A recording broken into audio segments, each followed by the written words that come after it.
Welcome to the Taste Test channel, and this week we'll be taking an impartial look at salted crackers, also known as saltines or soda crackers, from around the world to discover what the differences are and how some of the best-selling varieties around the globe differ in taste.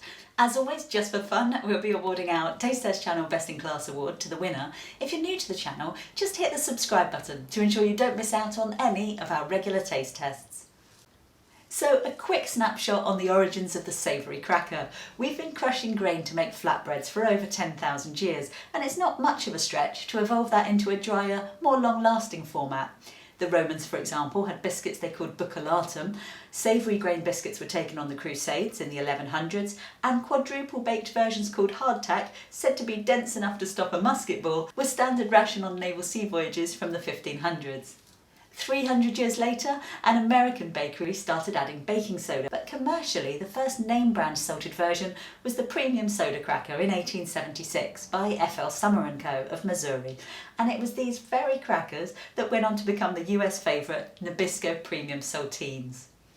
Today, different versions are eaten globally, and naturally we can't include them all, but our lineup of popular salted crackers from around the world this week is as follows. From the USA, Nabisco Premium Saltines. Worldwide favourite, Ritz. From Italy, Gran Pavesi. Belgian created and European favourite, Tuc. From Australia, Arnott's Jatz. And finally, the iconic Eastern brand M.Y or My Sky Flakes from the Philippines. Price-wise, these all fall into a fairly affordable category. The amount in each pack varies greatly, so you can see the price that I paid per 100 grams is shown below. Although the cost to get hold of them may of course differ depending on where you're based. As you can see, Nabisco Premium from the US were the most expensive, but import costs would play a part here, and Pavesi from Italy were the cheapest, followed by Ritz. Nutritional wise, these are quite varied, so here are the 4 key groups we always stick to on the Taste Test channel, which are energy, fat, sugar and salt. The chart below lists the brands from top to bottom in energy content per 100 grams. As you can see, Tuc has the most energy and American Nabisco Premium has the least.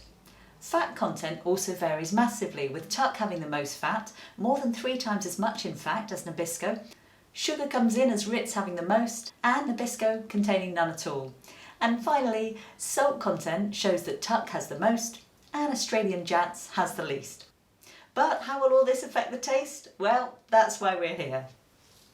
So we're going to start fittingly with the original USA favourite Nabisco Premium Saltines. Saltines, by the way, is now used as a generic term for salted crackers, but at one time it was trademarked by Nabisco. As mentioned, the creation of Missouri-based F.L. Summer & Co., they took a traditional soda cracker recipe and pioneered the mass production of it into small squares with salt dusted on the top. The product was a huge success and made especially famous by their slogan, "Polly wants a cracker." In the 1890s, dozens of American bakeries, including Summer & Co., were merged to form the National Biscuit Company. Later known as just Nabisco, it's now part of food giant Mondelez International. So what we're going to do is open all the packs first so we can compare the crackers visually side by side, and then we move on to the tasting. So we'll open up the box. So 4 separate packs in there, and let's take one out and see what we've got. Okay, so fairly small squares and a cracked brittle surface with salt grains visible all over. A darker colour on the back, and the aroma is of flour and oil with just a hint of milk powder too. And I'll look forward to tasting some after we've opened the others. Next, worldwide favourite Ritz, which is also American and also made by Nabisco. Named after the luxurious hotel, Ritz was launched in the US in 1934, marketed as an affordable taste of the high life during the Great Depression. The logo was inspired by the circular label on the inside of a hat, and it went down a storm. Yet another brand now owned by Mondelez International, there's a whopping 12 billion Ritz crackers made every year. So we'll open up the box and take a look inside. So a very familiar sight, small and round with an even light golden colour and varying sized salt grains on both front and back. There's far less bubbling on the surface, it's just subtly bumpy. The aroma is also more subtle, possibly trapped by the glaze, but there is a richer baked smell in the background. Next, iconic Italian brand Pavesi. Born into a baking family, Mario Pavesi opened his first pastry shop at age 25 and soon after founded his biscuit company in 1937. He launched Italy's first savoury crackers in the 50s after a fact-finding trip to America and went on to not only create some of Italy's most popular biscuits, but also the country's first motorway rest stops, Pavesi Autogrills. By the way, the wording here reads Great Pavesi, the savoury cracker with grain, 100% Italian and without palm oil. The company is now owned by Italian brand Barilla. And we'll open up the pack. So loads of packets in there. And they've each got 5 crackers in. So perforated to break into 3 pieces, it feels light and crisp to hold, quite a raised bubbly texture with larger salt crystals, more like cracked sea salt. The aroma's got a baked, wholesome smell, like stone-baked flour. So I'll be curious to taste them. Next, Belgian creation Tuc. Tuc was the concept of Louis Perrien, whose family had owned a biscuit company in Belgium since the late 1800s. Notably though, the inspiration for this product, like Pavesi, also came from a trip to America in 1958, where Louis discovered how to produce salty crackers. The name Tuc came from trade union corporation the TUC, would you believe, which he read about in a newspaper. Acquired by French biscuit brand Lou, it's now yet another brand owned by supergiant Mondelez International, but confusingly marketed by Lou in a handful of countries and Irish brand Jacobs or Vallejo in the rest of the world. So let's open up the pack.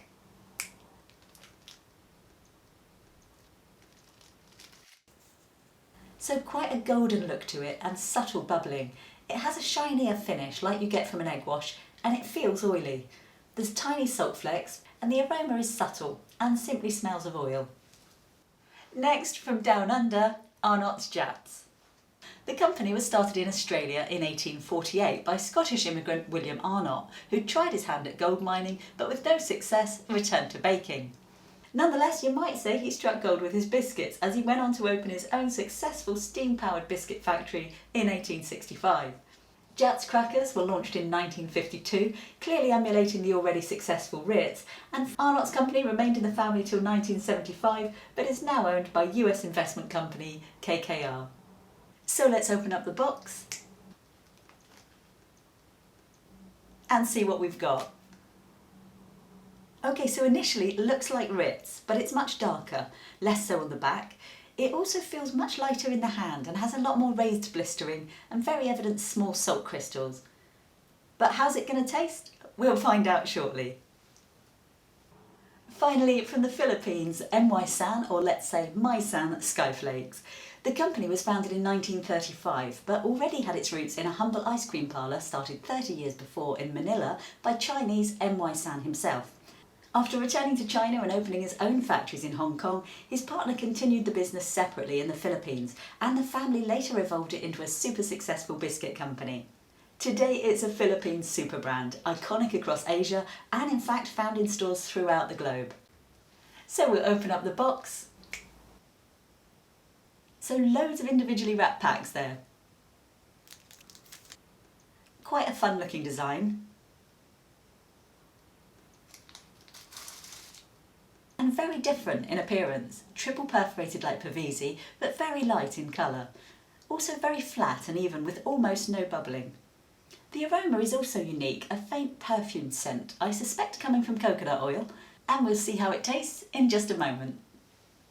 So looking at them all side by side, you can see the variations more clearly, as well as the different shapes, sizes and perforations. Nabisco is the palest, followed by My San, and Jatz and Pavesi are the darkest. They're also more raised and blistered with higher air bubbles, and even more so is Nabisco with lots of cracked bubbling and curved edges, while the other 3 are smoother, My San being the flattest and most consistent looking. 2 more points of note is Tuc has its name spelled out in holes, and Ritz is the only one that appears to be glazed and salted both front and back. And with all that in mind, I'm really curious to discover just how much they vary in taste.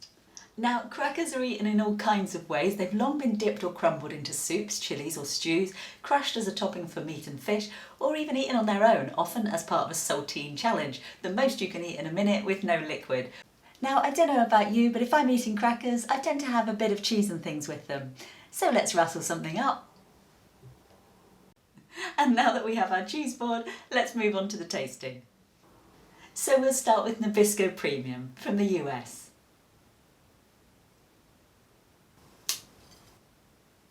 So a very cracky, brittle and flaky texture, a little bit like a water biscuit, and very dry. It literally saps the moisture out of your mouth.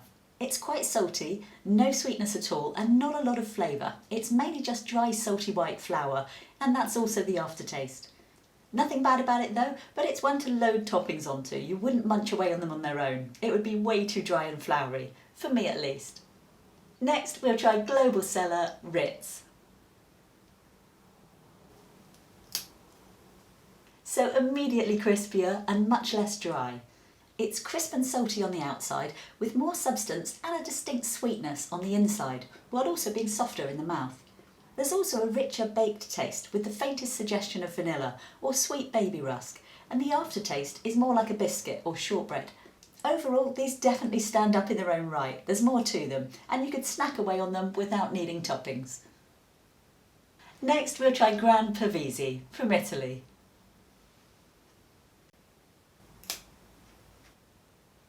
So the lightest so far, much more airy and risen than Nabisco, and crisp all the way through without being brittle or overly powdery. There's a more wholesome, natural baked flavour, no evident sweetness, and you get the salt crystals in sporadic pings, which add to the aftertaste. In short, it's like a better and longer baked version of the Nabisco, best as a base for toppings than a snack in its own right, but the texture seems to work as a perfect pairing for anything you load it with. Next, Belgian creation Tuc. So totally different to the rest, very light and snappy, but much softer inside, and it dissolves very quickly. There's a floury, powdery taste, a bit like Nabisco, a hint of butteriness, and very salty all the way through. There's also a specific lingering oil flavour I'm not keen on, which together with the salty glaze has the aftertaste.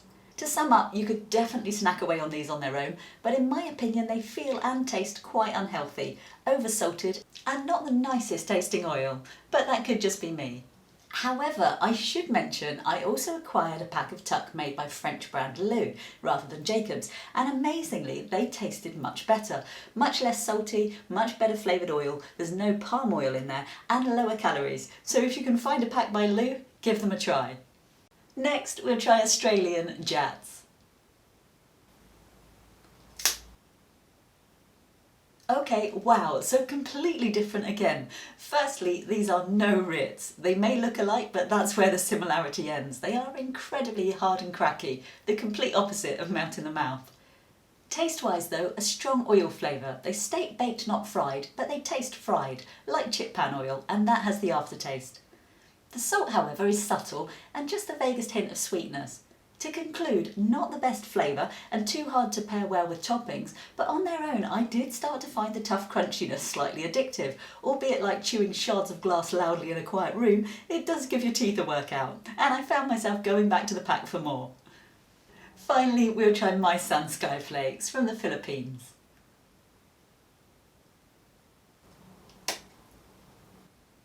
So different again, a very crisp initial bite on the outside, then powdery inside. Not as light as some of the others, but not as heavy as Nabisco. You can taste the unique, slight floral tones that were in the aroma, and if you're familiar with a cream cracker, they have that same chalky flour flavour.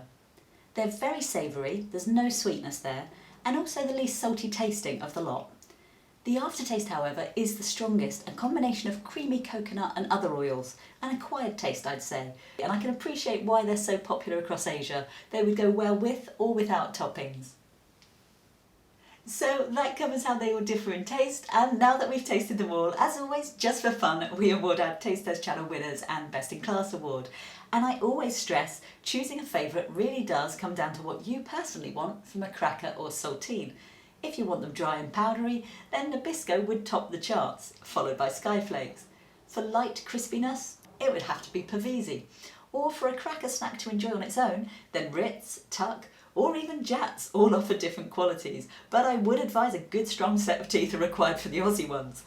But our top 3 winners of popular salted crackers around the world this week are as follows.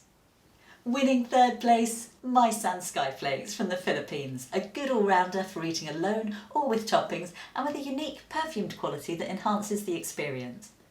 Winning second place, US global brand Ritz. In my opinion, the best tasting of the group went on its own. Well balanced, subtly sweet and savoury, with a rich baked taste. You could happily munch on these all day.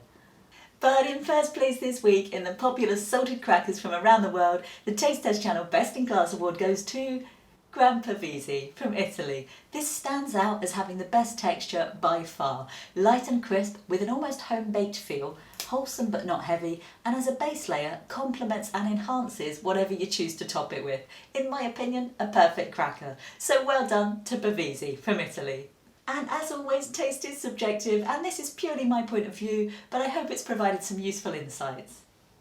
So I've certainly enjoyed making this episode. I really hope you've enjoyed watching it, and a massive thank you to everyone who helps our new channel grow with likes, comments, and by sharing our videos with fellow food fans, as well as our amazingly generous handful of Patreon supporters. If you haven't already, don't forget to subscribe to ensure you don't miss out on any of our regular taste tests. Meanwhile, thanks for watching. That's me done for the day, and as they might say in Cockney London, I'm right cream crackered, I am.